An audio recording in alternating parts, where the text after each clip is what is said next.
Hello મારી YouTube family, સ્વાગત છે તમારું મારી ચેનલમાં। મિત્રો, મારી પુત્રી શિલ્પા અને પરાગના 29મી નવેમ્બરે સાયલીલા હોલમાં યોજાનારા લગ્ન અનિવાર્ય સંજોગોવશાત રદ કરાયા છે। લેખિત Swati Desai, principal city public school. ચારેક દૈનિક વર્તમાનપત્રોમાં પોતે છપાવેલી આવી જાહેરાતના થોડાક જ કલાકોમાં જ સ્વાતિના ફોનની ઘંટડી સતત રણકતી રહી। સ્કૂલના સ્ટાફને અને સગા સંબંધીઓને ખબર હતી કે સ્વાતિએ પોતાની એકની એક પુત્રીની મરજીથી જ અને સ્કૂલમાં હિન્દીના શિક્ષક તરીકે જોડાયેલા સૌમ્ય, સર્જનશીલ અને સંમોહક વ્યક્તિત્વ ધરાવતા પરાગના સ્વભાવનું 1 વર્ષ સુધી નિરીક્ષણ કર્યા પછી જ શિલ્પાના જીવનસાથી તરીકે પરાગ પર પસંદગી ઉતારી હતી। છતાં સ્વાતિએ દીકરીને અને ભાવિ જમાઈને જાણ કર્યા વગર છપાવેલી આ જાહેરાત વાંચી સ્કૂલના શિક્ષક, શિક્ષિકાઓ તેમજ સ્નેહી મિત્રો હચમચી ઉઠ્યા હતા અને સ્વાતિના આ અણધાર્યા નિર્ણય પાછળનું કારણ જાણવા તેને ફોન કર્યા કરતા હતા। પણ સ્વાતિ દરેકને ખુલાસો કરવા માગતી નહોતી। કોઈક અકળ મૂંઝવણ તેને કોરી ખાતી હતી। પોતે ઘરમાં નથી એવું દર્શાવવા તે ફોનનું રિસીવર જ ઉપાડતી નહોતી। શિલ્પા બાજુના રૂમમાં ઘસઘસાટ ઊંઘી રહી હતી એટલે તેને ફોનની ઘંટડી સંભળાતી નહોતી। થોડીવાર પછી ફોનની ઘંટડીના રણકાર શમી ગયા। સ્વાતિને થોડો હાશકારો થયો કે પોતાની ગેરહાજરી વિશે લોકો સમજી ગયા હશે, પરંતુ એવામાં ફરીથી ઘંટડીનો રણકાર ધમધમી ઉઠ્યો અને સ્વાતિની અવઢવ વધ ગઈ। ફોન ઉચકવો કે નહીં? છેવટે તેણે વિચાર્યું કે આજે નહીં તો કાલે સ્કૂલમાં અને બહાર બધાને ખુલાસો તો આપવા જ પડશે। એના કરતાં એકાદ બે જણને કારણ કહી દઉં, જેથી એમના મારફત જ મારી વાત ઘણાને પહોંચી જશે। હિંમત કરીને તેણે રિસીવર ઉચક્યું। Hello madam, good morning. સામેથી અવાજ આવ્યો, હું રીટા બોલું છું, રીટા ત્રિવેદી। પરિચય અવાજ સાંભળતા જ સ્વાતિ સચેત થઈ ગઈ અને લાચારીના ભાવ સાથે બોલી, હા બોલ રીટા, તારો અવાજ ઓળખાયો। કેટલા ફોન કર્યા તને? કેમ કોઈ ઉપાડતું નથી? શિલ્પા પણ ઘરમાં નથી કે શું? ના, એ સૂતી છે। બોલ, શું હતું? અરે, આજે છાપામાં આ શું છપાયું છે? આમ સાવ અચાનક જ મેરેજ કેમ કેન્સલ કરવા પડ્યા? તમારી બંનેની તબિયત તો સારી છે ને? રીટા બોલી। રીટા પ્લીઝ, અત્યારે હું ખૂબ જ ટેન્શનમાં છું, ફોન પર કશું કહી શકું તેમ નથી, પછી સામેથી ફોન કરીશ, આટલું કહીને સ્વાતિએ ફોન કટ કરીને રિસીવર બાજુ પર મૂકી દીધું।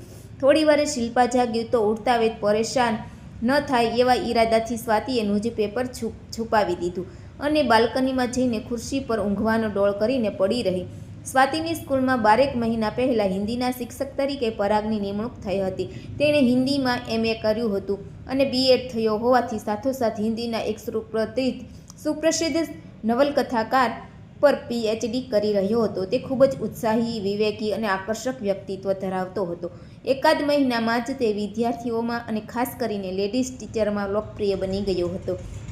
એક દિવસ તેણે સ્વાતિને કહ્યું કે આપણી સ્કૂલના ગણિતના શિક્ષક મિસ્ટર વ્યાસ તેમના વર્ગમાં વિદ્યાર્થીઓને ધમકાવે છે કે જો તેઓ તેમનું ટ્યુશન નહીં રાખે તો પરીક્ષામાં તેમને નાપાસ કરી દેશે। સ્વાતિના કાને મિસ્ટર વ્યાસ વિશે આવી ફરિયાદો આવી હતી। આથી પરાગની વાતમાં તેને દમ લાગ્યો। તેણે પરાગને પુષ્ટિ આપતા પરાગ પણ પોરસાયો। પછી તો પરાગ અવારનવાર સ્વાતિને સ્કૂલમાં ચાલતી આવી અનેક છાની છપની વાતો કહેતો રહેતો, જેને પરિણામે સ્વાતિની વધુ નિકટ આવવા ઉપરાંત તેનો વિશ્વાસઘાત બની ગયો।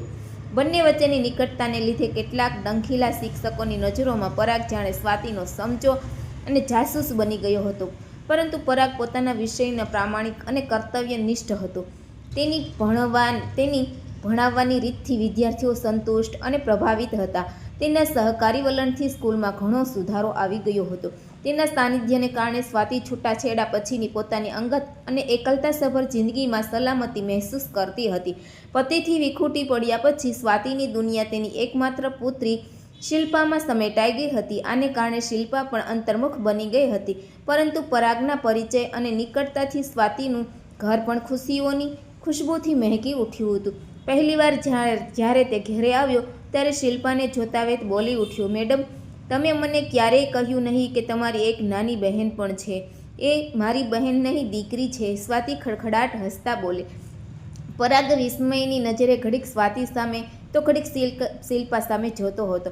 પરાગની જેમ બીજા ઘણા લોકો આવી થાપ ખાઈ જતા હતા। પોતાના ફિગર અને ફિટનેસ પ્રત્યે સ્વાતિ એટલી સજાગ રહેતી કે તે યુવાન પુત્રીની માં લાગતી નહોતી।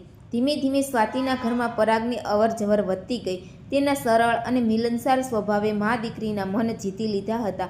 અચાનક એક દિવસ સહજ સ્વભાવે પરાગે સ્વાતિને કહ્યું કે મેડમ, જો તમે મને શિલ્પાને લાયક સમજતા હો તો હું તેની સાથે લગ્ન કરવા તૈયાર છું. શિલ્પાની આંખોમાં આંસુ છલકાયા. જો કે તેને પરાગના પ્રસ્તાવમાં કશી ખોટ ન જણાય. દરેક તે રીતે શિલ્પા માટે લાયક હતો. છતાં શિલ્પાથી વિખૂટા પડવાના વિચાર માત્રથી તે હસમસી ગઈ હતી. પરાગ, શિલ્પા મારી એકની એક પુત્રી છે, મારા અસ્તિત્વનું અવિભાજ્ય અંગ, મારી જિંદગીનું મધ્યબિંદુ અને મારી અણમોલ અમાનત છે. હું જાણું છું કે તે દરેક દીકરીને એક દિવસ તો ઘર છોડવું જ પડે છે. છતાં કોણ જાણે કેમ શિલ્પાના વિયોગની કલ્પના જ મને થથરાવી મૂકે છે. એની તમે જરાય ચિંતા કરશો નહીં. એ દરરોજ તમને મળવા આવશે. હું તમારા ઘરની પાસે જ બીજું ઘર લઈ લઈશ, પરાગે હૈયા ધારણ આપતા કહ્યું. પરાગ, એક વાત કહું, ખોટું નહીં લગાડતા. તમે અમારી સાથે આ ઘરમાં રહો તો અમારા બે સિવાય આ ઘરમાં બીજું કોણ છે? પ્લીઝ મેડમ, હું એવું નહીં કરી શકું. વળી દરરોજ અમે બંને તમારી પાસે આવતા જ રહીશું ને? સ્વાતિને થયું કે જાણે તેણે પરાગના સ્વાભિમાનને ઠેસ પહોંચાડી છે, પરંતુ તેને એના સ્વાભિમાન પ્રત્યે ગર્વ પણ થયો. પોતાના બેઉ હાથે પરાગને હાથ પકડતા તે બોલી, તમને યોગ્ય લાગે તેમ કરજો. પછી સ્વાતિએ શિલ્પા સાથે અને ખાસ સગા સ્નેહુ સાથે ચર્ચા વિચારણા કરીને સંબંધ પાકો કરવાનો નિર્ણય લઈ લીધો અને બંનેની સગાઈ કરી દીધી. લગ્નની તારીખ નક્કી થઈ જતાં જ લગ્ન માટેનો હોલ પણ બુક કરાવી દીધો. મમ્મી, આજનું પેપર ક્યાં છે? હમણાં જ પરાગે અને મોબાઈલ પર ફોન કર્યો હતો. એ ગભરાયેલા સ્વરમાં બોલી રહ્યો હતો કે આજનું ન્યૂઝપેપર વાંચી લે. શિલ્પાએ આફળી ફાફળી થઈને સ્વાતિને બૂમ પાડી કે તરત તે સફાળી ખુરશી પરથી ઊભી થઈ ગઈ અને પછી સંયત અને સહજ સ્વરે બોલી, આજના ન્યૂઝપેપરમાં જે કંઈ છુપાયું છે તે હું જાતે જ તને કહી દઉં છું કે મેં તારા અને પરાગના લગ્ન નહીં કરવાનો ફેસલો કર્યો છે અને એ ખબર મેં પોતે જ છાપામાં છપાવી છે. ઓહ મમ્મી, આ તો શું બોલી રહી છે? લગ્નની બધી તૈયારી થઈ ગઈ છે, કંકોત્રીઓ પણ બધાને વહેંચાઈ ગઈ છે અને હવે તું લગ્ન રદ કરી રહી છે. તું આવું શા માટે કરી છે મમ્મી? બેટા, હું મારી મરજીથી અને પૂરી સભાનતાથી આ લગ્ન રદ કરી રહી છું, કેમ કે મને આ સંબંધ મંજૂર નથી. મમ્મી, તને આખરે થયું છે શું? અમારા લગ્ન તે તારી મરજીથી જ નક્કી કર્યા હતા. મેં તો તને કોઈ બળજબરી કરી નહોતી. પછી અચાનક શું વાંધો પડ્યો કે લગ્નના 4 દિવસ પહેલાં જ તને આ સંબંધ તોડી નાખવાનું મન થયું? પ્લીઝ શિલ્પા, હું આ બાબતમાં તને કશું જ કહેવા માગતી નથી. હું તારી માં છું બેટા. તારા ભલા માટે જ મારે આવું કઠોર પગલું ભરવું પડ્યું. સ્વાતિએ ઊંચા અવાજે ખુલાસો કર્યો. સોરી મમ્મી, હું પરાગ સાથે જ લગ્ન કરીશ, કેમ કે તે મને પ્રેમ કરે છે. એટલે જ તો તેણે જાતે જ લગ્નનો પ્રસ્તાવ મૂક્યો હતો. હું એને મળવા જાઉં છું. આટલું કહીને શિલ્પા મેઇન ગેટ તરફ વળી. ઊભી રહે શિલ્પા, જો તું જાણવા જ માગતી હોય તો સાંભળ કે પરાગ તને નહીં પરંતુ બીજી કોઈકને પ્રેમ કરે છે. આ તો શું બોલી રહે છે મમ્મી? જો પરાગ મને પ્રેમ કરતો ન હોય તો તેણે લગ્નનો પ્રસ્તાવ મૂક્યો જ ન હોત. આટલું બોલીને શિલ્પાએ દરવાજો ખોલ્યો. સાંભળ શિલ્પા, હું તને કેવળ એટલા માટે જ સચ્ચાઈ બતાવવા નહોતી માગતી કે તે જાણીને તારું મન ભાંગીને ભૂકો થઈ જશે, પરંતુ હવે એ કહી દેવાનું જરૂરી છે, કારણ કે આખરે આ તારી જિંદગીનો સવાલ છે અને મારા માટે તારી જિંદગીથી વિશેષ કશું નથી. અને હા, આ સાંભળ્યા પછી પણ તને જો એમાં કશું ખોટું ન લાગે તો તું ખુશીથી પરાગને પરણી શકે છે. ગઈકાલે સવારે લગ્નના સંબંધમાં વાત કરવા હું પરાગને ઘરે ગઈ હતી.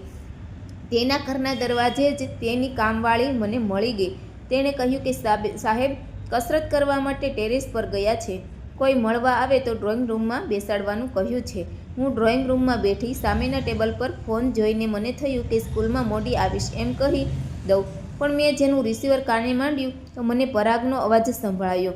જો એમાં મારા નામનો ઉલ્લેખ થયો ન હોત તો મેં કદાચ તરત રિસીવર મૂકી દીધું હોત. સામેથી કોણ બોલી રહ્યું હતું તેની મને ખબર નથી. એ વ્યક્તિએ કહ્યું કે યાર, હું તારા લગ્નમાં તો જરૂર આવીશ, પણ કહે તો ખરો કે સ્વાતિ તારી વાત કેવી રીતે માની ગઈ? તું તો કહેતો હતો કે એમને મનાવતા નાકે દમ આવી જશે. મહેશ, જરૂરી નથી કે જેને આપણે પ્રેમ કરતા હોઈએ તેની સાથે આપણા લગ્ન પણ થાય, પરંતુ મારા પ્રિય પાત્રને પ્રત્યેક પળ પાસે રાખવા માટે મારે તેની પુત્રી સાથે લગ્ન કરવા પડે છે. તારું મગજ બહેર તો નથી મારી ગયું ને પરાગ? આવું કરીને તો તું સ્વાતિની નજરમાંથી ઉતરી જઈશ અને સાથોસાથ તેની પુત્રીની નજરમાંથી પણ ઉતરી જઈશ. આવું કરવા સિવાય મારી પાસે કોઈ વિકલ્પ જ નહોતો. હું સ્વાતિ મેડમને બેહદ પ્રેમ કરું છું. પ્રત્યેક પળ અનાયાસ એના ખ્યાલોમાં ખોવાયેલો રહું છું. એને પહેલીવાર જોતા વેત એના પ્રેમમાં પડી ગયો અને પછી સ્કૂલમાં સતત એનું સાનિધ્ય પામવાની તકો શોધતો રહ્યો. જે દિવસે મારા પ્રેમનો એકરાર કરવા તેમને ઘરે પહોંચ્યો તો એક જુવાન છોકરીને જોઈ તો ખબર પડી કે એ તો એની દીકરી છે. પછી એ જુવાન કન્યાને જોઈને તારી દાનત બગડી અને તે તારો ઈરાદો બદલી નાખ્યો એમ જ કહેવા માગે છે ને? નહીં યાર, મેં વિચાર્યું કે જો મારા પ્રેમનો એકરાર તેમની સમક્ષ કરીશ તો પણ તે હરગીજ નહીં સ્વીકારે, કારણ કે એક યુવાન પુત્રીની માતા આવું પગલું ક્યારેય ભરી ન શકે. આથી મેં હરપલ સ્વાતિને પાસે રાખવા માટે અને તેનું સાનિધ્ય માણવા માટે તેમની પુત્રી સાથે લગ્ન કરવાની ઈચ્છા પ્રગટ કરી, જેને તેમણે હરખભેર સ્વીકારી લીધી. પરાગ, તું એ બંને સાથે વિશ્વાસઘાત કરી રહ્યો છે. ભવિષ્યમાં આ રહસ્ય ખુલશે ત્યારે એનું પરિણામ ખૂબ જ ખરાબ આવશે. એની મને જરાય પરવા નથી. હું સ્વાતિને પામવા ગમે તેવું જોખમ ખેડવા તૈયાર છું, કેમ કે હું તેમને પ્રેમ કરું છું અને હંમેશા કરતો રહીશ. ફોન કપાઈ ગયો હતો. હું હાફળી ફાફળી થઈને ફોન સામે જોઈ રહી હતી. એવામાં હાથમાં કોર્ડલેસ ફોન લઈને પસીનાથી લથબથ પરાગ પ્રવેશ્યો. મને જોઈને ખચકાતા સ્વરે બોલ્યો, અરે મેડમ, તમે અહીં? હું કંઈ પણ બોલ્યા વગર ત્યાંથી જ સીધી ન્યૂઝપેપરની ઓફિસમાં ગઈ અને આ સમાચાર છાપવાનું કહી દીધું. આટલું બોલીને સ્વાતિએ શિલ્પાના હાથમાં પેપર પકડાવી દીધું. આઈ એમ વેરી સોરી મમ્મી, મેં તને સમજવામાં ભારે ભૂલ કરી, કહીને શિલ્પા સ્વાતિના ગળે વળગી ગઈ. સ્વાતિ મનોમન વિચારવા લાગી કે જ્યારે ઉંમરમાં આટલો તફાવત હોય ત્યારે થતી આત્મીયતા શું ખરેખર પ્રેમ હોય છે? ફક્ત મોહ કે આકર્ષણ? તેના અંતરમાંથી જ જવાબ આવ્યો કે તેને ગમે તે નામ આપો, પરંતુ એને પ્રેમ તો ન જ કહેવાય. તો મિત્રો, આ સ્ટોરી તમને કેવી લાગી તે મને જરૂરથી કોમેન્ટ કરીને કહેજો.